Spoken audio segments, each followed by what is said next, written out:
Қайырлы күн баршаңызға. Бүгін сіздермен оңай және тез табылатын заттардан өте тойымды, дәмді салат дайындайтын боламыз. Бізге асылған ет қажет болады. Менде жылқының еті, сіздер сиырдың етін пайдалансаңыздар да болады. Суда қайнатып пісіріп, суытып аламыз. Осылай соломка қылып турап аламыз, жіңішке қылып турап аламыз.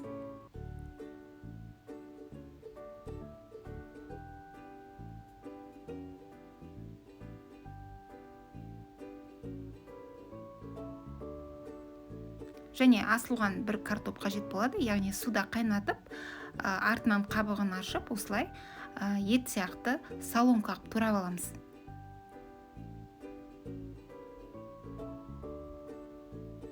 Және маринадталған қияр қажет болады. Бұны да суынан сорғытып, жіңішкелеп тураймыз.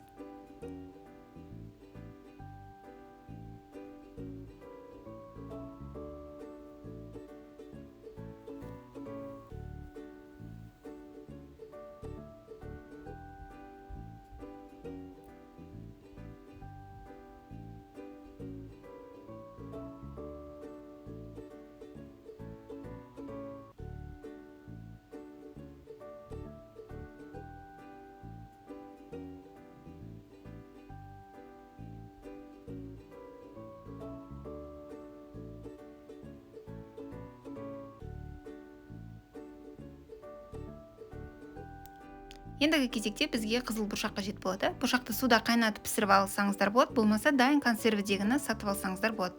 Суын төгіп, бір рет шайқап жіберіп, салатқа қосамыз. Және аскөк, кинза, яғни укроп пен кинзаны осылай ұсақтап турап, салатымызға қосатын боламыз. Мен осындай оливки пайдаланатын болам, яғни зәйтүн.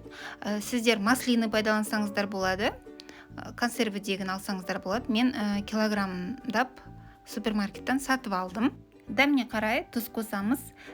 Тұздан бөлек қара бұрыш, ұсақтап турап сарымсақ қоссаңыздар болады. Мен денсаулығыма байланысты қосқан жоқпын. Зәйтүн майын қосамыз. Болмаса үйдегі майды, яғни шемішкенің майын қыздырып, жаңағы сарымсақтың үстінен құйсаңыздар, өте дәмді болып шығады.